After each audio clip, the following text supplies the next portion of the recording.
ભાવના જો કર્મમાં ભળે તો એ કર્મની કિંમત 100 ગણી. મને એટલું બધું આપ્યું છે કે ત્યાં હવે કઈ આનાથી લેવાનું જ નથી, હવે આ કરીને કઈ લેવાનું જ નથી. આ જો કર્મમાં ભળે તો બહુ બહુ મોટું કર્મ થાય. એટલે આપણે એમને કહીએ કે આવું શું કામ, તો બે જ રીતે થઈ શકે. એક તો કાં મારે કઈ જોઈએ છીએ એટલે કરું, અને કાં તો મને એટલું બધું આપી દીધું છે, એટલી બધી અત્યારના એ બીજી દ્રષ્ટિ છે ને, એ બહુ અભ્યાસ કરીએ ત્યારે આવે. અને પેલી દ્રષ્ટિ છે એની અહીંયા વાત ભગવાન કરી કે પેલી દ્રષ્ટિ વાળા કેવા હોય કે મળે શું એવું પેલા પૂછે, બરાબર. એટલે એની હંમેશા 12 દ્રષ્ટિ, એટલે હંમેશા એને અહીંયા મળ્યું છે એ ક્યારેય દેખાય નહીં. આખી જિંદગીમાં કદાચ ખબર ન પડે એમને કે એમને શું મળ્યું છે, કેમ કે એને ક્યારેય જે દ્રષ્ટિથી જોવું જોઈએ એ દ્રષ્ટિથી બહાર જોયું નથી. નહીંતર એને ખબર પડે કે એને જે મળ્યું છે ને એ કદાચ બહુ બહુ બહુ વધારે છે. એવું ક્યારેય સંભવી ન શકે એવું બધું એમને મળ્યું છે. એમાં તમે જોવો તો એનો પુરુષાર્થ જરા પણ, મતલબ કોઈ પણ એવું ન કહી શકે કે મેં પુરુષાર્થથી આખો મેળવી દીધો, મેં પુરુષાર્થથી આ મેળવ્યું. લક્ષ્મી પણ નહીં, એવી પુરુષાર્થથી ગમ્ય નથી. એટલે ભગવાન કહે છે કે કર્મ તારે હાથ છે એનું કારણ કર્મ વ્યક્તિથી નીકળે છે, અને ફળ ઉપર તારો અધિકાર નથી આગળ કહેવાના છે એનું કારણ ફળ વ્યક્તિથી નથી નીકળતું, સમષ્ટિથી નીકળે છે. ફળ હંમેશા સમષ્ટિથી નીકળે અને કર્મ વ્યક્તિથી નીકળે છે. એટલે કર્મ તમે કરી દો તો એ કદાચ તમે કરી શકો, સારામાં સારું કરી શકો, પ્લે સારામાં સારો રોલ કરી શકો, એવું નહીં કે ન કરવું જોઈએ. પણ ફળ નીકળતી વખતે 5 કારણો ભાગ ભજવે છે. એમાં માનો કે દૈવ ન હોય, મતલબ 5મું છે ભાગ્ય, જેને આપણે કહીએ છીએ, એ 5 કારણો છે. એટલે એવું નથી કે પુરુષાર્થ છોડીને બધા ભાગ્ય માટે બેસી જાય કે હવે જે દિવસે, પણ 5 કારણ. એનો મતલબ એવો પણ નથી કે એ કઈ કારણ નથી બનતું. પૂર્વનું કર્મ બહુ કારણ બને છે. મતલબ જો પૂર્વનું કર્મ ન હોત તો બધા જ બુદ્ધિશાળી કામ કરવા વાળા સુખી હોત, કે આજે નથી દેખાતા. અને બધા જ જે કદાચ બુદ્ધિ જેનામાં નથી, અમે તો એવા હજારો જોયા છે કે જેને બુદ્ધિ જ નથી બી, અને છતાં એ સુખની ટોચ ઉપર છે. એટલે પાંડવોને જયારે પેલા આશીર્વાદ લેવા માટે ગયા ત્યારે કુંતાએ કીધું કે અમે શું માંગીએ, ત્યારે વનવાસ થયો તો આટલું બધું થયું હતું, એટલે કોઈ પણ માની એવી સ્થિતિ થઈ જાય. એટલે એને કીધું કે ભાગ્યવંતમ પ્રસૂયે ભાવ મા સુરમ મા જ પંડિત, કે તમે એવું માંગજો ક્યારેય વિદ્યા ન માંગતા અને ક્યારેય સુરવીરતા ન માંગતા. કેમ? એને કીધું કે અમે શું માગીએ આશીર્વાદમાં, તો એને એવું કીધું જો માગવું જોઈએ ને તો એવું કરો કે ભાગ્ય માગી, બરાબર. સુરવીરતા અને પંડિતાઈ મતલબ જ્ઞાન એ માંગતા ને, તો એને પૂછ્યું કે કેમ અમે એ ન માગીએ, તો કે સુરાશ્ચ કૃત વિદ્યાશ્ચ રણે સીદંતી પાંડવા વને સીદંતી પાંડવા, કે સુર અને કૃતવિદ્ય છે, મતલબ જે સુરવીર પણ છે અને વિદ્યામાં બહુ આગળ પડતા છે, એ તો એ જંગલમાં હેરાન થાય છે પાંડવો, બરાબર. એટલે ભાગ્યવાળા જે લોકો છે એ અહીંયા બેઠા છે. એટલે એને એ પછી વેદવ્યાસે એનો જવાબ આપ્યો છે કે આ એની બરોબર નથી ટેન્ડન્સી, કે પાંડવો એને કઈક લક્ષ્ય થઈ ગયા છે. એટલે અહીંયા આ બહુ મોટી નોટ કરવાની વાત છે કે આ બધે જ જગ્યાએ એવું નતું. એનું કારણ કે એનું કર્મ પૂર્વનું હોય તો એને સુખ હંમેશા, પૂર્વનું કર્મ જો આપણું હોય, પુણ્ય હોય, તો સુખ કોઈ પણ વ્યક્તિને સુખી થતા રોકી શકે. અને પૂર્વનું કોઈ પાપ હોય, મતલબ એ દૈવ હોય, તો કોઈ પણ વ્યક્તિ દુઃખી થયા વગર એની સામ્યવાદ થોડાક દિવસ એટલે બહુ ચાલ્યો. કમ્યુનિઝમની ખબર હશે આપણે બધાને કે અર્થશાસ્ત્રમાં બહુ મોટું પ્રકરણ છે. આપણે ત્યાં સ્વીકાર, કેમ કે બધાને કદાચ સરખી વહેંચણી પણ કરવામાં આવે એ સારી જ વાત છે, પણ તો પણ બધા પાસે સરખું ક્યારેય રહે નહીં. કેમ કે એકને 100 રૂપિયા આપે તો એ ઇન્વેસ્ટ કરીને 200 કરે, એકને 100 રૂપિયા આવે તો એ બોટલ પી લે, અને બીજાને 100 રૂપિયા આપે તે પુસ્તકો લઈ જાય. એટલે અતિ સાત્વિક કોઈ એની પાસે ટકે નહીં. રાજસી છે એની પાસે થોડા ઘણા ટકે, તામસી છે એની પાસે પૂરું થઈ જાય. એટલે આ બધાની ટેન્ડન્સી અલગ અલગ હોવાથી કદાચ વેચણી પણ સમાન રીતે કરી દેવામાં આવે તો ટકે નહીં. હાલો પછી પૈસામાં આવું કરી દેવામાં આવે તો સમજ્યા. હવે પત્નીમાં છે તો શું કરવાનું એમાં? હવે એકને અનુકૂળ પત્ની છે, એકને પ્રતિકૂળ છે. હવે એની ફેરબદલી કેવી રીતે? એટલે સુખી એકમાત્ર પૈસાથી કે એકમાત્ર કોઈ એક વાતથી નથી થતા, એ મનસ્થિતિ ઉપર આધારિત છે. એટલે ગ્રંથોએ આ એવું કીધું છે કે 5 કારણો જવાબદાર છે, એકમાત્ર કોઈ પુરુષાર્થથી જ આગળ આવે એવું નથી. એટલે અહીંયા જે વાત કરે છે શું કરે છે, તો કે આ કેવું કર્મ, તો કે સહજતાથી એ લોકો આવા કર્મો કરતા રહે છે. આજે તમે જોશો તો હજારો લોકો આવા કર્મો કરતા હોય તો એની પાસે એનું કોઈ ફંડામેન્ટલ ન હોય, પણ એ શું કેવા હોય તો કે કામાત્માના એટલે કામના પૂરી કરવા વાળા. કે હવે આ થઈ ગયું એટલે આ કરી નાખો, આ કરશું એટલે આ પૂરું થઈ જશે કામ. એટલે અહીંયા ભગવાન એવું નથી કહેતા કે એ ન કરવું જોઈએ, પણ એ બહુ નીચી કેટેગરી છે, એ ધર્મનું કામ નથી.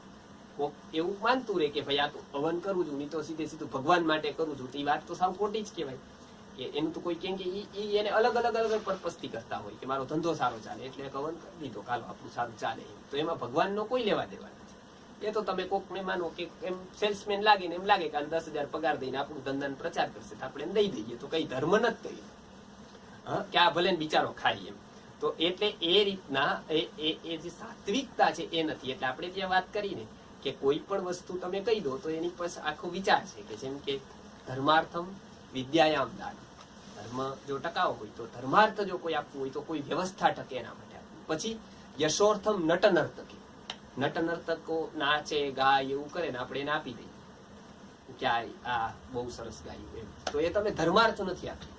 એ શેના માટે કે યશ માટે કે હા એ કહેશે કે ના ના સારું કર્યું એમ, અથવા અમારી 2-5 જગ્યાએ બોલશે કે હા હા આ બહુ સેટ સારા એમ, બહુ ઉદાર. એટલે યશોર્થમ નટનર્તકી. સંગ્રહાર્થન છે ભૃત્યશુ. ભૃત્ય એટલે નોકર અથવા જે વાળા, એને જે આપવામાં આવે શું કામ આપવામાં આવે તો સંગ્રહ કરવા માટે, મતલબ એ છોડીને જાય નહીં એટલા માટે. એટલે આપણે એને દાન નથી આપતા, આપણે એને વ્યવહાર જ છે કે એ નહીં આપીએ તો છોડીને જશે એટલે આપી દઈએ આ દિવાળીનું બોનસ ને એન તેન, એટલે ના આપવું જોઈએ એવું નહીં, પણ એ ધર્મ નથી. મતલબ એ તમે ધર્મના ખાતામાં ન કરી શકો કે તો સંગ્રહાર્થ છે, એક આપવું જ જોઈએ પણ એનું સંગ્રહ કરવા માટે છે. અને ભયાર્થન છે એ રાજસુ. યુધિષ્ઠિરે જયારે પ્રશ્ન પૂછ્યો કે વ્યક્તિ કેટલા પ્રકારે આપે, તો કે આ 4 પ્રકારે આપે. એક તો ધર્મ બુદ્ધિથી આપે, એક યશ બુદ્ધિથી આપે, પછી એક સંગ્રહ બુદ્ધિથી આપે, એને સંગ્રહ કરવો હોય તો આપે. એને એક કેવી રીતે આપે તો કે એક ભયથી આપે, ટેક્સ વગેરે અપાય એ ભયથી અપાય, બરાબર, કે ડર હોય કે આ નહીં આપીએ તો આવું થશે. તો એ ભયાર્થમ છે એ રાજસુ, કે આ ભયથી આપવામાં આવે તો એ ટેક્સ છે. એટલે એ કહીએ કે ના ના અમે તો આપી જ દઈએ છીએ, પણ એટલે એ ધાર્મિક નથી. વસ્તુ કહેવાની ક્યાં છે કે અમે પૂરા ધાર્મિક, કેમ કે ટેક્સ બરોબર ભરીએ, પણ એ ધાર્મિક નથી. ટેક્સ જે ભરવામાં આવે ભયાર્થ છે. અને આ જે ધર્માર્થ આપો એ કોઈ પણ પ્રકારના દબાવ વગર અને કોઈ પણ પ્રકારની કામના વગર. હવે કદાચ કોઈ પણ પ્રકારના ભય વગર આપવું છે, પણ કોઈ પણ પ્રકારની કામના વગર આપવું બહુ કઠિન. એટલે અહીંયા કીધું કે કામાત્માના સ્વર્ગ પરાય. શું કે અહીંયા તમે જે છોડો એ તમને ઉપર આપવાની બાહેંધરી આપે કે હાલો અહીંયા તમે શું છોડ્યું તો કે આટલું કર્યું તો કે ઉપર તમને સ્વર્ગ મળશે, અપ્સરા મળશે, એમાં આવું મળશે, એમાં તેવું મળશે. એટલે થઈ ગઈ કે આ તો એ આવું કહે છે. પછી શું કહે છે કે જન્મ કર્મ ફલપ્રદાન. આવું કેવું કેવા વાળા લોકો હોય છે તો કે જન્મ કર્મ ફલપ્રદાન, કે તમને જન્મ આવવા મળે, આવું મળશે, આ વખતે તમે શું છો, આ વખતે આવું નથી તો કે આવતા વખતે તમારી ભગવાન સાંભળી લેશે તમારી પ્રાર્થના, અને આવતા વખતે તમને સીધો ત્યાં ધનવાનને ત્યાં જન્મ મળશે, આવતા વખતે આમ મળશે. એટલે એવી વાત કેવા વાળા લોકો હોય છે, બરાબર. એટલે એક તો એવું કીધું કે કેવી વાત કેવા વાળા હોય તો કે કામાત્માના સ્વર્ગ પર. બીજું કેવું હોય કે જન્મ કર્મ ફલપ્રદાન. પછી કેવા હોય તો કે ક્રિયા વિશેષ બહુલામ, બહુ પ્રકારની ક્રિયા કરવા વાળા હોય. અને આજ તો સમાજને એવું બહુ જોવા મળે છે, કેટલા પ્રકારની ક્રિયા કરાવે છે. કોઈ ત્યાં કોઈ ત્યાં કોઈ ત્યાં. એટલે આપણને તો મંદિરમાં જઈને એવું જ થાય કે આટલા બધા મંદિર ભરાઈ ગયા છે તો ક્યાં સુધી ભક્તિ ગઈ છે, ક્યાં સુધી સમાજમાં ધર્મ વધી ગયો છે, કેટલું બધું છે. કેમ ભગવાનની પાછળ જ પડી ગયા હોય એવું લાગે કે આ કદાચ શોધી જ લેશે આ ભગવાન. બધા એટલા બધા ભક્તો થઈ ગયા છે, પણ અંદર તમે જોવો તો એ બધાની પાછળ કંઈક, બધા તો નહીં, 99.99% તો કદાચ એટલે જ જતા હોય કે કંઈક એ પૂરું થઈ જાય. હવે એનાથી જો પૂરી થાય તો એનું જવાનું બંધ થઈ જાય, કેમ કે જે પર્પઝ હતો એ સોલ્વ થઈ ગયો મારો, એટલે હવે બંધ કરી દીધું. અને કદાચ નો થાય 2-5 મહિના જઈને તો એ થાકી નહીં મૂકી દઈએ કે હવે આ માતાજીનું હતું એ મૂકી દીધા, હવે અમે ત્યાં જાય છીએ. હવે અમે આ જગ્યાએ બધા લોકોને અમને મળે તો અમે એમ કહીએ કે તમે ગયા વખતે આ રીતના પેલા શંખેશ્વર અમે પેલા જતા હતા તો ત્યાં દર વખતે અમે લોકો જાય ત્યાં કેમ્પ ને એવું બધું કરે, તો આ ડોક્ટર 3-4 હારે આવે તો કે કેમ તો કે ના અમે બસ શંખેશ્વર જઈએ કે દર વખતે પૂર્ણિમામાં સારું કેમ, એટલે ત્યાં ભરવા જઈએ. પછી એક વખત અચાનક અહીંયા મળી ગયા પાવાગઢમાં, તો અમે ત્યાં ગયા હતા. તો મેં કીધું આ તો દરરોજ અમે ત્યાં જતા હતા પેલું કરવા માટે, ત્યાં તો નહોતા, પણ અચાનક ત્યાં મળી ગયા. કીધું અહીંયા ક્યાંથી તો કે બસ હવે ત્યાં ગયા અમે બહુ જોયું, હવે લગભગ કેમ 4 વર્ષ મહેનત કરી પણ એમાં કઈ ફળ્યું નહીં એમ. મેં કીધું એટલે કે અમે ફેરવી દીધું સ્થળ, એમ પૂનમ ચાલુ જ રાખી પણ સ્થળ ફરી ગયું એમ. તો એટલે એ ઘણી વાર એવું હોય કે એ બધું 4 મહિના ગયા, 6 મહિના ગયા, એટલે એને ફળ શું મેળવવું છે એ એનું કન્ડિશન હોય કે આટલું મને મળી જાય તો આપણી પૂનમ ચાલુ રહેશે, નકર પછી પૂરું. એટલે આપણા ગીત પણ એવા આવ્યા કે પાવલી લઈને હું તો પાવાગઢ ગઈ હતી. અમે અહીંયા જયારે નવરાત્રીમાં આવતા શરૂઆતમાં ત્યારે તો એવું લાગતું કે હા ગુજરાતમાં તો કેવા બધા ગરબા થાય, કેટલા બધા ધાર્મિક લોકો. એમ वाराणसी क्या कि गुजराती लोग तो बहुत धार्मिक है, बहुत पैसा खर्च करते धर्म के ऊपर. हाँ, तो हमें लोग ત્યાં वाराणसी में कहे हाँ इधर तो पूरी बाढ़ी आई. हिंदी में बाढ़ क्यों पूर આવ્યું એને तो यहाँ तो बाढ़ी आई, इधर तो सब धार्मिक है. वो भगवान ने तो क्या है कि स्वर्ग में भेजते भेजते इधर भेज दिया है सबको. इतने सात्विक, इतने पवित्र है. પછી આમ જોયું ત્યારે કે એ શું કામ કરે છે, તો એ પેલા ગીત ગાય ત્યારે આમ સાંભળીએ કે પાવલી લઈને હું તો પાવાગઢ ગઈ હતી. બરાબર. પછી શું કે પાવાગઢ વાળી મને દર્શન દે, ને પાવલીમાં દર્શન જોઈ છે. બરાબર. હવે ઈ કદાચ નો દે તો કે નહીં તો મારી પાવલી પાછી દે. બરાબર. કદાચ દર્શન નો દો તો મારી પાવલી તો જવી જ નો. એટલે અમે એને કીધું કે જો ગુજરાતમાં જે ગરબા થાય ને એમાં આવા ગીત ગવાય, એમ એને હિન્દી કરીને કીધું. એટલે ગુરુજી કે એસા ગાતે છે, ऐसा कहते हैं. ओ तब तो हो गया, तब तो भ्रांति थी हमारी, ये बहुत धार्मिक हो गए हैं, बहुत वो है. नहीं वो ले लेते हैं, 25 पैसा भी बाकी रहा तो उनसे मांग लेते कि आप दर्शन दो तो सौदा पूरा है. यदि दर्शन नहीं देते हो, बराबर, તમે દર્શન નથી દેતા તો બી પાવલી જતી કરી એવું કઈ નથી. એમ ટૂંકમાં તો અમને પાછી આપી દો એટલે આપણો સોદો પૂરો થઈ જાય. એટલે એ આવી જેટલી પણ વાત છે એમાં ક્યાંય એવું નથી. એટલે સમજુ છે, જે વિચારવાન છે એ અર્જુન અહીંયા આવ્યો છે. એટલે અર્જુન આવું બધી સ્થિતિ જોવે છે સમાજની. એટલે ભગવાન એને કહે છે કે કેવા છે, તો કે ક્રિયા વિશેષ બહુલામ, આવી અનેક અનેક અનેક અનેક ક્રિયા કરવા વાળા હોય છે. બરાબર. અહીંયા કર દે, ત્યાં કર દે, ત્યાં કર દે, ત્યાં કર દે. અને એનો હેતુ શું હોય છે, તો અંતે હેતુ કહે છે કે ભોગેશ્વર્ય ગતિમ પ્રતિ. એને હંમેશા શેની લાલસા રહે છે કે ભોગ અને ઐશ્વર્ય. આ બે જીવનના કેન્દ્ર બિંદુ થઈ જાય છે કે બસ ગમે તેમ કરી અને મને ભોગ અને ઐશ્વર્ય મળવું જોઈએ, મારી ભાગવા થવી જોઈએ, મારું આમ થવું જોઈએ, મારી કીર્તિ થવી જોઈએ. અને એટલા માટે જગતના કદાચ મોટા ભાગના કર્મો એટલા માટે થાય છે. એટલે અહીંયા ભગવાન કહે છે કે આવા ઘણા બધા કર્મો ચાલતા રહેલા છે.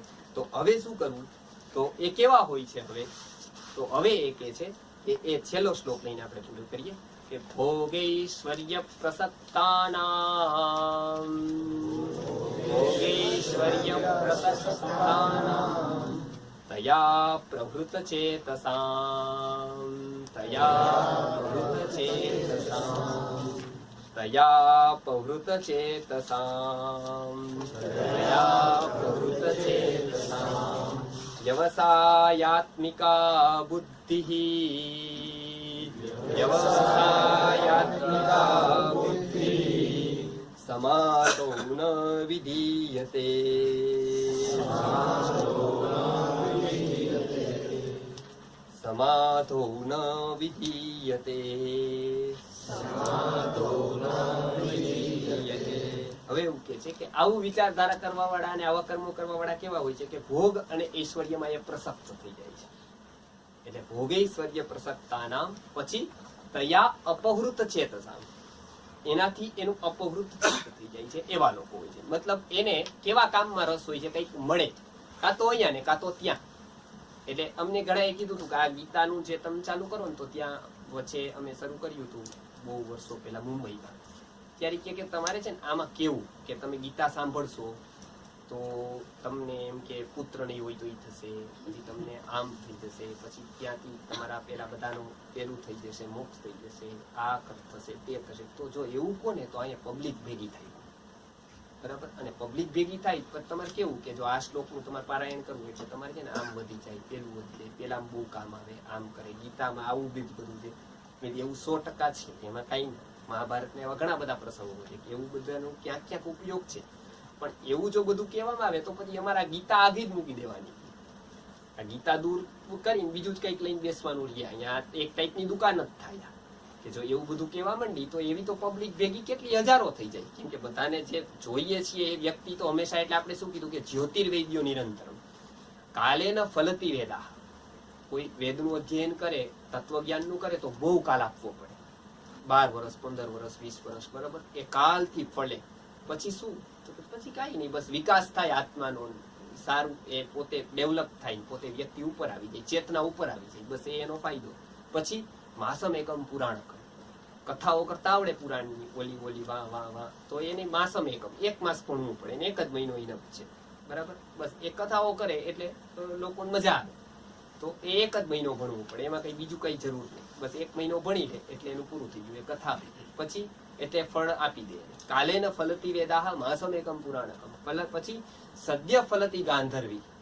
સંગીત વિદ્યા એવી છે કે જે સદ્ય ફળે, મુસાયરા ડાયરા વગેરે થાય તો આમ સંગીત પૂરું કરે, નામ એનો પુરસ્કાર આવી જાય એટલે તરત પૂરું થઈ જાય, એટલે એ સદ્ય ફળે. પછી શું, તો કે જ્યોતિર્વૈદ્યો નિરંતરમ. અને 2 ધંધા એવા છે કે ફોર એવર ચાલે, એમાં ક્યારેય મંદી આવે નહીં. એમાં એક જ્યોતિષનો છે અને એક વૈદ્યનો છે.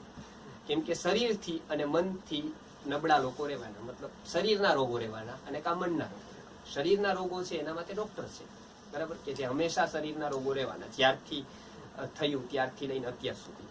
અને મનના રોગો રહેવાના, એટલે આ બધા લોકો રહેવાના, થેરેપિસ્ટ છે, જ્યોતિષ છે, આ બધા રહેવાના. કેમ કે વ્યક્તિ માનસિક રીતે પણ રોગી છે જ, એટલે એને બધાની જરૂર પડવાની. એટલે એના માટે આ 2 એવું કીધું કે જ્યોતિર્વૈદ્યો નિરંતર. અહીંયા હવે એવું કે છે કે આ કેવા હોય છે કે ભોગૈશ્વર્ય પ્રસક્તાના, કે ભોગ અને ઐશ્વર્યમાં પ્રસક્ત હોય, મતલબ હંમેશા એનો જ વિચાર કરતા હોય. પછી શું કરે, તો કે તયા અપહૃત ચેતસા, કે ચેતના એની અપહૃત થઈ ગયેલી. તો પછી શું, તો કે આવી બુદ્ધિ થઈ ગયેલી હોય, વ્યવસાયાત્મિકા બુદ્ધિ સમાધૌ ન વિધીયતે. એ સમાધૌનો અર્થ અહીંયા કર્યો છે પરમાત્માનો, અને એક જગ્યાએ સત્કાર્ય કર્યો છે. એને પાયાના કામ છે ને એમાં જરાય રસ લાગે. આપણે એમ કહીએ કે આવું થઈ જશે તો, એટલે એમ કે તો તમારે શું કરવાનું, એમ તો માનો કે આ બધા ગીતા વાંચતા થઈ જાય, કા થઈ જાય, કા થઈ જાય, કા તો સ્કૂલમાં છોકરા વાંચે કે યુવાનો સુધી ગીતા પહોંચે એટલા માટે કરીએ છીએ. અને આ તો બધા પ્રોફેસરો અમને પ્રશ્ન પૂછે.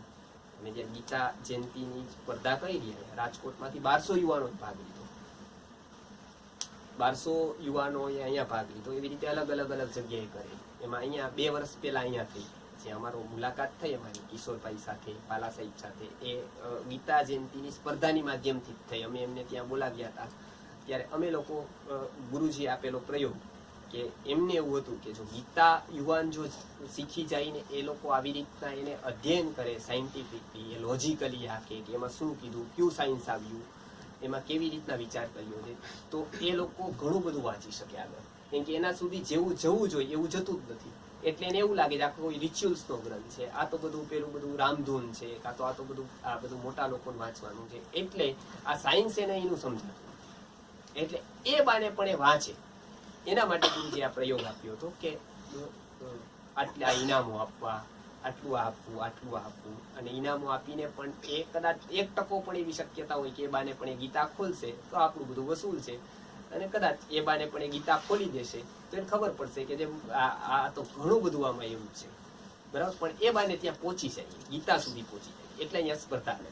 એમાં એમનું એવું કહેવાનું થયું હતું કે કદાચ ગીતા બધી લાઇબ્રેરીમાં અમે જોઈ હતી, બધી કોલેજીસમાં, પણ એમ નમ પડેલી હતી. પણ જ્યારથી સ્પર્ધા થઈ ત્યારથી લોકો એને વાંચવા માંડ્યા હતા, ત્યારથી લાઇબ્રેરીમાંથી ત્યાંથી લઈને. હવે અમે ત્યાં ગયા ત્યાર તો એ બધાને પૂછ્યું કે આવું, તો એ લોકોનો પહેલો જ પ્રશ્ન હતો આનથી થાય શું. માનો ગીતા વાંચી લીધી, ગીતા વાંચે યુવાન, તો આ પ્રોફેસર પૂછે છે કે એનાથી શું થાય, મતલબ ફાયદો શું. એટલે અમે કીધું કોને, તો એને કીધું તમને શું ફાયદો. એટલે પેલા તો એને એવું જ હતું કે અમને ફાયદો શું. એને 5-7 એંગલથી અમને બધું પૂછ્યું કે તમારે ફંડ રેઇઝ કરવું છે, કે એવું કઈ ફંડ રેઇઝ કે એવું કઈ કરવું નથી, ટાર્ગેટ છે તમારે કોઈ કે આટલી કોલેજોમાં થવું નથી. ના તો તમે શું કીધું, અમે ઇનામ ઉલટાના તમને આપવાના છીએ, યુવાનોને જ આપવાના છીએ, પુસ્તકો આપશું, તમારે લાઇબ્રેરીમાં પુસ્તકો આપવાનું, એવું બધું. તો કે એનાથી ફાયદો શું. એટલે એમને એ સમજાણું જ નહીં કે આનાથી સારું. કેમ કે એને કર્મ જ ન કર્યું હોય ક્યારે આવું કે આવું આનાથી ફાયદો શું. એટલે કે કઈ તમારે એવું હોય છે, કઈ એવું વ્રત, એવું કઈ નતું હોતું. આ તો અમને એવું કીધું, અમને મગજમાં બેઠું એટલે અમે આવું કરીએ છીએ. તો એટલે એવું કે એને ખબર જ ન પડી. ઠીક છે કે તમે કયો છો એટલે અમે તમને કહીએ, તો કે આમાં તો તમને એમને શું મળે એમ. એટલે આ એને ખબર નથી પડતી કે એનાથી કેટલું બધું મળે છે. એટલે એ આવું હોય છે કે ઘણી વાર ઘણા લોકોને આ વાત સમજાતી નથી કે જે પાયાના કામો હોય એ બહુ મહત્વના હોય છે, અને એ બહુ ફળ આપવા વાળા હોય છે. એ તમને તરત રિઝલ્ટ ન દેખાય આવી વાતોનું, પણ એનાથી એક એવા રિઝલ્ટ દેખાય કે એક વ્યક્તિ એમાંથી નીકળે અને આખા દેશનું, આખા જગતનું કદાચ કલ્યાણ કરી શકે. એટલે હંમેશા પાયાના કામો, નાના લાગતા કામો એ ક્યારેય નાના નથી. અને બહુ જે વાત કરે છે, બહુ ગારા વગાડે, એના કામો ક્યારેય મોટા નથી હોતા, દેખાય અવશ્ય મોટા, પણ એ મોટા નથી હોતા. એટલે એક ઉદાહરણ લઈને પૂરું કરું. આ કામો સમજવા, જેમ ચાણક્ય હતા તો એને શું થયું, ચાણક્ય છે તક્ષશિલા વિદ્યાપીઠના ચાન્સેલર કહેવાય, એવા એ હતા, વીસી કહેવાય. ત્યાં એ હતા તો ત્યાં સાંજે ફરવા જાય તો ત્યાં પેલા બધા છોકરાઓને જોવે, છોકરાઓ રમતા હોય બધા બાળકો, એટલે બધાને જોતા જઈએ. એટલે એ ટાઈમની તક્ષશિલા વિદ્યાપીઠ, જ્યારે 18-12 દેશોમાંથી લોકો ભણવા આવતા હતા ત્યાં. ભારત તો આખું હતું જ, મોટા રાજાઓ એમની પાસે રહેતા હતા, મતલબ એટલે એને કોઈ ફાઇનાન્શિયલ રીતે તકલીફ હતી એવું પણ નહોતું કે એમને કોઈ કામ કરો, પણ એ જતા જાય, નીકળતા જાય. એમને ત્યાં ગામડામાં જાય એટલે ત્યાંથી પેલો છોકરાઓ રમતા હતા, એટલે બાળકો રમતા હતા. એટલે એક બાળક આવા પગથિયા ઉપર બેસે, ઉપર ઓટા ઉપર, અને બધા બાળકોને સમજાવે કે જો આ કામ કરી દીધું, ઓલું કામ કરી દીધું. ખેતરના બાળકો સાંજે ભેગા થાય અને આ વ્યક્તિ બધાને કામ સોંપે. એટલે એક બે નિયમ કે જો તમારે કોઈ પણ કામ સોંપવું ને ત્યારે પેલું એવું કરવાનું કે એ કામ પૂરું થાય પછી મને ઇન્ફોર્મ કરવાનું. એટલે મારી પાસે તમને દેવાય એવા ઘણા કામ છે, પણ હું એક સાથે દઈ દઉં તો બધા જ થાય નહીં. એટલે તમારે કોઈ પણ કામ પૂરું થાય પછી મને ઇન્ફોર્મ કરવાનું, બરાબર? અને કાંઈ કામ કરતા અટકો તો મને પૂછવાનું. જ્યાં પણ અટકી જાવ ત્યાં એવું નહીં વિચારવાનું કે હવે શું કરીએ, હવે પછી ભેગા થશું ત્યાં કેશું, એવું નહીં. તરત આવવાનું, તરત આવીને મને પૂછવાનું કે આ કામ અટક્યું છે, શું કરવું? એટલે હું તરત સોલ્યુશન દઈશ, કેમ કે ટાઈમ આપણી પાસે ઓછો છે, કામ બહુ થઈ.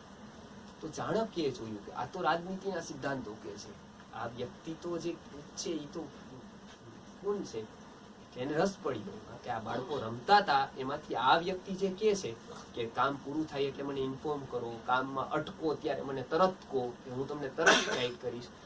એટલે એને ત્યાંથી લીધો, એને જોયું કે નહીં આ વ્યક્તિ કંઈક અલગ લાગે છે, એ ત્યાંથી જોયો.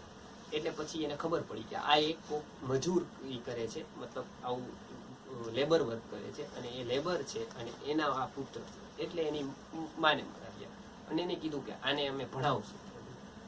એટલે કે અમે તો આવું કઈ ભણીએ ને આવું ન હોઈએ, કે એ તો ખેતમાં કામ કરે છે ને એ તો કરતો રહેશે, કે અમે અહીંયા આમ સુખી જ છીએ, એમાં તમારે ત્યાં આવીને અમે શું કે ત્યાં ભણવાની શું જરૂર એમાં, આવું જ કરશે એ તો. એટલે એને સમજાવ્યા કે તો એ કે તમે કોઈ બરાબર, પણ હવે એ કે ઇनको આચાર્ય બનાયા અને તો મોટા અમે બનાવશું આમ ના. એટલે કે એ તો બરોબર, કે એ તો અત્યારે આ કામ કરે છે ને સારું જ છે, અહીંયા તો કઈ વાંધો નથી. એટલે એને તો એ પેલા તો હવે લાલસા હોય એને તમે ગમે ત્યાં આપી શકો, વાન કઈ જોતું જ નથી એને કેમ આપવું? એટલે કે નહીં આ તો બરોબર છે કે અહીંયા ખેતરમાં કામ કરે છે, હું આવું કરું છું એટલે બરાબર. એટલે એને કીધું કે તમારે આનું શું કામ પડે? એટલે એને કીધું કે જો સવારે મને આ કામ કરી દે, બપોરે આ કરી દે, સાંજે આ કરી દે. એટલે એમ કીધું કે એના માટે હું બીજું કોક માનો કે મોકલી દઉં તો, અને આને હું ત્યાં લઈ જાઉં અને પછી તમારી પાસે લઈ આવું, પછી પાછો ત્યાં લઈ જાઉં, મારી પાસે રહેશે તો 2-5 વસ્તુ શીખશે, તો કદાચ એને આવું બધું ન કરવું પડે ને એ કદાચ આ જમીન આવું જે લોકો માલિક છે એની જેમ જ થઈ જાય તો સારું. હવે એને બીજું તો કઈ સમજે નહીં, એટલે એવું જ કેવું પડે. એટલે એવું કઈ ના આવ્યા. અહીંયા આવ્યા ત્યારે એને જે ઉપર છે એને જે પ્રધાન છે એને કીધું કે ભાઈ આપણે આ તક્ષશિલા વિદ્યાપીઠમાં એક નાનું જે સેન્ટર છે એમાં આને એડમિશન આપવાનું છે, એક નાનો છોકરો છે. તો એને એવું કીધું કે એનાથી વિદ્યાપીઠને શું ફાયદો? તમે કંઈક કદાચ રાજકુમારને કહો તો એવા આપણે શોધીએ એમ, બરાબર, કે એવું હોય તો આપણને લાભય થાય, એનું તો કંઈક મળે આ તે બધું. પણ આ તો તમે એ કઈ રીતે ઉપયોગી નહીં, કે નથી એના ઘરનું કોઈ આવું નથી, આ નથી એને ઈચ્છા, બરાબર, અને નથી તો એનાથી બીજો કોઈ ફાયદો. તો ચાણક્યનો જે જવાબ હતો એને સાંભળવા જોઈએ. એ કે આના ઉપર કદાચ તક્ષશિલા વિદ્યાપીઠને 5 લાખ સોના મહોરોનો ખર્ચો થાય, મતલબ 5 લાખ સોના મહોરો આપવી પડે કાં તો આના માટે ખર્ચ કરવી પડે, તો એ જાણજો સસ્તો સોદો છે. આ વ્યક્તિ એવો છે કે આ બધા આવા ન હોય, આ કરોડોમાં એક હોય ને એવો છે આ વ્યક્તિ. એટલે એને મુકાય એવું એને તે દિવસથી જાણી. અને આપણને ખબર છે કે ચંદ્રગુપ્ત છે એ આગળ જઈ અને એ હતો એટલે આપણે આજે છીએ, એ હતો એટલે આજે ભારત છે. એને એ ઓળખ્યો તો કોને પેલા? તો એ ચાણક્ય. એટલે આવા જે નાના નાના કામ છે ને, વાજો તો આમાં ક્યાં મોટું કામ હતું કાંઈ? આ એક સામાન્ય રસ્તે જવું, આ એક ઓળખીને એને ત્યાં પહોંચાડી દેવો, પણ એ ત્યાં પહોંચાડવા ઇતિહાસકાર લખે છે, કેટલા બધા ઇતિહાસકારો એના વિશે લખે. આ પહોંચાડવાનું જે કર્મ થયું ને એ ભારતને જેટલું ઉપયોગી થયું ને એટલા બધા જ રાજા મળીને ત્યાં સુધીના ઉપકાર ન કરી શક્યા. એક ચાણક્યનો આટલો જ ઉપકાર થયો. બરાબર, પણ આ ઉપકાર કરવા માટે કેવી બુદ્ધિ જોઈએ, કેટલો વિચાર જોઈએ. એમાંથી એમ ચાણક્ય વિચારે હું આ લઈ જાઉં તો મારી તકતી કોણ લગાડે, કાં તો મને કોણ કે સારો, કાં તો મારું ક્યાં નામ આવે, આવું કાંઈ થાય નહીં.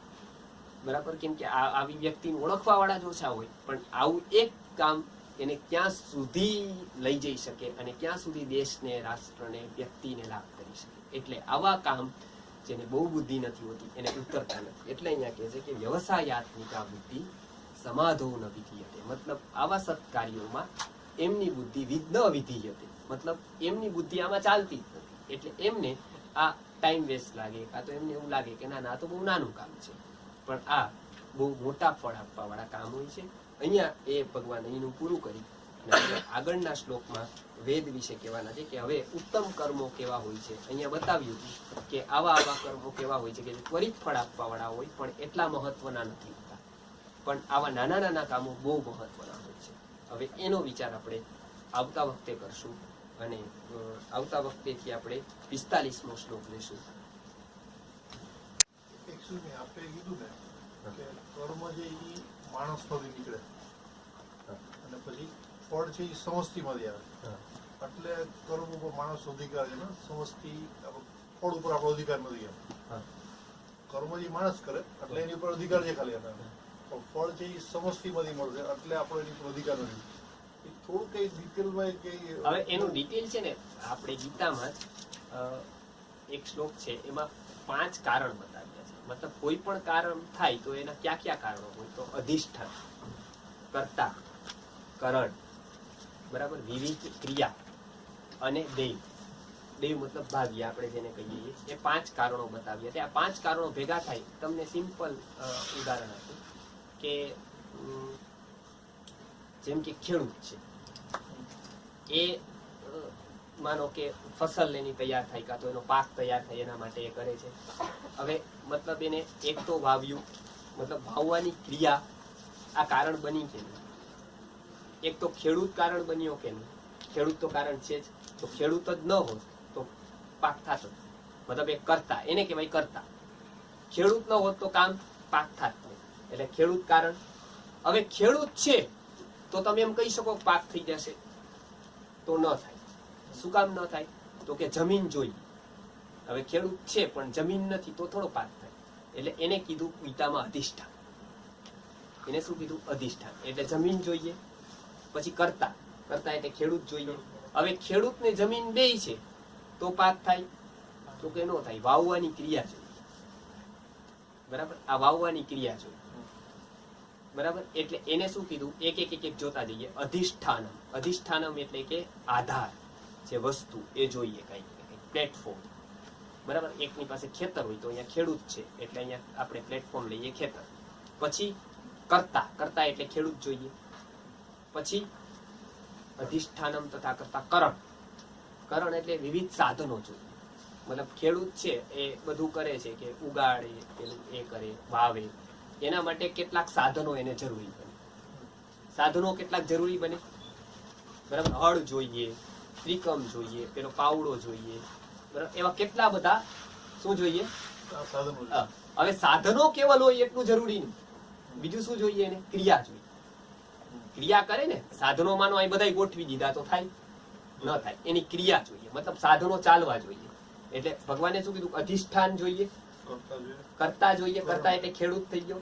પછી કરણ એટલે બધા સાધનો થઈ ગયા, પાવડા, ત્રિકમ, આ બધા.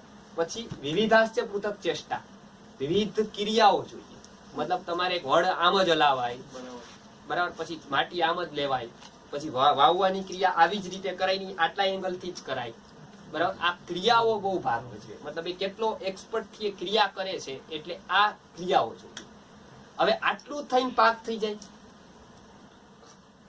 હવે આટલું થઈને પાક, હવે અહીંયા બે મુદ્દામાં બહુ મોટું ભાગ ભજવે. આટલું થઈને થઈ જાય પાક. આવું વર્ષોથી એક પક્ષ કહેતો આવ્યો છે. એને આજે તમે કદાચ આધુનિક પક્ષ કહેશો, અને પેલાના જમાનામાં એને બીજા બધા 4 વાક વગેરે વગેરે પક્ષ કહેતા હતા એને, બરાબર. આટલું કરવાથી પાક થઈ જાય, જ્યારે આજ સુધીનું ગણિત એવું કહે છે કે આટલું કરવાથી ક્યારેય પાક થયો જ નથી, બરાબર. આમાં કઈક સરપ્લસ જોઈએ, અને એ દેવ. આટલું કર્યા પછી 5મો રોલ આવે દૈવમ ચૈવાત્ર પંચમમ. આ એક જ વાત જો ઇતિહાસકારો કહે છે કે એક જ વાત યદી ઇતિહાસકાર નજરમાં રાખીને કરે ને એટલે આખો ઇતિહાસ અલગથી રચાય છે. એ તમારી ભ્રાંતિ તૂટતી જાય. અને આવા કેટલા ઉદાહરણો છે જગતના કે એ દૈવી શક્તિએ મદદ કરી છે ત્યારે કાંઈ ન કહી શકો. એક ઇતિહાસકારો એવી 58 ઘટનાઓ લખેલી છે. 58 ઘટનામાં એવું છે કે 58 ઘટના જો જગતની ન બની હોત તો આપણે જેને ગ્રેટ કહીએ છીએ ગ્રેટ હોત જ. બરાબર, એવી ઘટનાઓ બનેલી છે વૈજ્ઞાનિકો સાથે કે એ ટાઈમે એને કોને બચાવ્યા. એ તમે કોઈ લોજિક લગાવીને ન કહી શકો કે આવું થયું એટલે આવું થયું. બસ એ થઈ ગયું એવું જ થઈ જાય. એ કંઈક થઈ ગયું એટલે પછી એવું કહેતા ને ગુરુજી કે અંતે મને એવું ઘણું સમજાય છે કે બસ આપણે કાંઈ કરતા નથી, બધું જ થતું જ જાય છે. આમ તમે જોવો તો અંતે તમને જ્યારે તમે જ્ઞાનથી ઉપર જતા જાય આપણે ત્યારે અંતે એવું થતું જાય કે આમાં કાંઈ આપણે કરતા નથી, બધું થતું જ જાય છે. જાણે ગોઠવેલું હોય ને એવું. નહીંતર કોણ કે છે એવું કે આમાં કોણ પતિ શોધી દે, કોણ પત્ની, એવી કોઈ ગેરંટી દઈ શકે કે મને અનુકૂળ પત્ની મળશે જ અનુકૂળ પતિ મળશે, અનુકૂળ આલો એ બે જઈએ. કોઈ પુત્રનો કે પુત્રીનો ફોટો પેલા બતાવી તો એના પુરુષાર્થથી આવતો હોય તો આપણે ક્યાં કોઈ જેવા તેવા જોતા જ હતા. બરાબર, ઉત્તમ જ જોતા હતા. બરાબર, તો કોઈ બતાવી દે, કોઈ બતાવી ન શકે. કોઈ વૈજ્ઞાનિક આજ સુધી બતાવી ન શકે કે એ આવનારું ગર્ભસ્થિતું કેવું હશે. એ કોણ તૈયાર કરે, એનો અંગૂઠો કોણ તૈયાર કરે, એની અંગ પ્રત્યંગ કોણ તૈયાર કરે, એને તમારો જવાબ જ ન મળે. એક બી સાયન્સ એને એમ ના. હા, થયા પછી સાયન્સનું કામ ચાલુ થાય, પણ સાયન્સનું કામ ચાલુ થાય એ પહેલા અમારા ગુરુજી કહેતો ઘણું બધું મોટું સાયન્સે કામ કરી દીધું. ત્યાર પછી આ સ્થૂળ સાયન્સ કામ કરવાનું ચાલુ કરે. બરાબર, અને ત્યારથી કામ ચાલુ થાય એનું તો બહુ નજીવું કામ. એટલે આ 5 કારણમાં છે ને એમાં દૈવનું કારણ જે છે ને 5મું આપ્યું કે આ 5એ પૂરું નથી થતું. આ 5એ ફસલ આવી નથી જતી. આ 4 ફસલ નથી આવતી. 5મું કામ આ દૈવ છે. અત્યારે આપણે વાત કરી એ દૈવમ ચૈવાત્ર પંચમમ.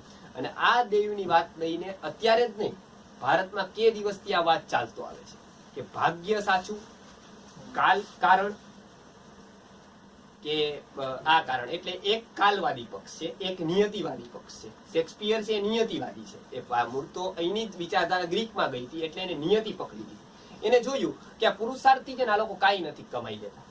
આ બધી જ વાત ખોટી કે કોઈ આટલી પુરુષાર્થ કર્યો ના. નિયતિએ જ એવું ધાર્યું હતું કે આ વ્યક્તિ અહીં પહોંચશે એટલે એ છે ને એને પહોંચાડી દીધો. એટલે એક આવો પક્ષ નીકળો. એ બીજા બધાને ડિસ્કાર્ડ કરે. એ એમ જ કે નિયતિ જ સાચી, ભાગ્ય જ, બાકી કાંઈ નહીં. તમે બેઠા હોવ તોય તમને ભાગ્યમાં છે ને મળી જાય. તો તમે બેઠા રહો તોય. અને લગભગ લોકો બેઠા જ હોય છે, કઈ બહુ કરતા હોય એવું નથી. તો આ નિયતિવાદી જે છે, બરાબર, બાકી કામ તો કોઈ બીજા જ કરે છે. બરાબર, બાકી કોઈ એવું કહેતું હોય કે ભાઈ કામ કરવા વાળા એ લોકો કઈ કરતા નથી બહુ મોટે ભાગે. એ લોકોને કોઈ ખબર નથી પડતી. બરાબર, એટલે ગુરુજી કહેતા હતા કે સીધા રેલ મંત્રી થાય ને એને એન્જિનના ડબ્બા વચ્ચે ફરક નથી ખબર પડતી. બરાબર, રેલ મંત્રી આપણને એમ થાય કે રેલે નથી હાલતી હશે, પણ રેલ તો સ્ટાફ ચલાવે છે. બરાબર, આ તો ખાલી નિર્ણય લે છે. બાકી જે ગોઠવાયેલું છે ને એને કોકે ત્યાં બેસાડી દીધો સીધો. એટલે આ તમને રેલમાં તરત ખબર પડે છે. પણ એ આમાં પણ એવું જ હોય છે, ઘણા સીધા જ ઉપર આવે છે. એટલે દૈવમ ચૈવાત્ર પંચમમ છે. દેવનો રોલ એટલો મોટો છે જીવનમાં, એ નાનો સૂનો રોલ નથી. બરાબર, એટલે અહીંયા એને ડિસ્કાર્ડ કરવા જેવું નથી. એટલે એ નિયતિવાદી એકલા એનું શંકરાચાર્ય પૂર્વ પક્ષ દીધો. નિયતિવાદી શું કહે છે, એના લોજિક શું છે. કાલવાળા એવું કે કાલ આવ્યા પછી જ કામ થાય. તમે અત્યારે કેરી ઉગાડો તો એવી મીઠી નો થાય. એ તમારો ઉનાળો જ આવવો જોઈએ, ત્યારે જ કેરી થાય. 9 મહિના ગર્ભ રહે તો જ એ બાળક પુખ્ત થઈને બહાર આવે. હવે તમે અત્યારે ઉતાવળ કરો કાલો ભાઈ ભાગ્યમાં હશે એવું થઈ જશે, તો એવું ન થાય. કાળ કારણ છે તો બધી જગ્યાએ કાળ લગાડે કે કાળ બધી જગ્યાએ તમે ટાઈમ ફેક્ટર જ માને. એ એક બીજો પક્ષ. ત્રીજો પક્ષ કે આ બે ખોટા.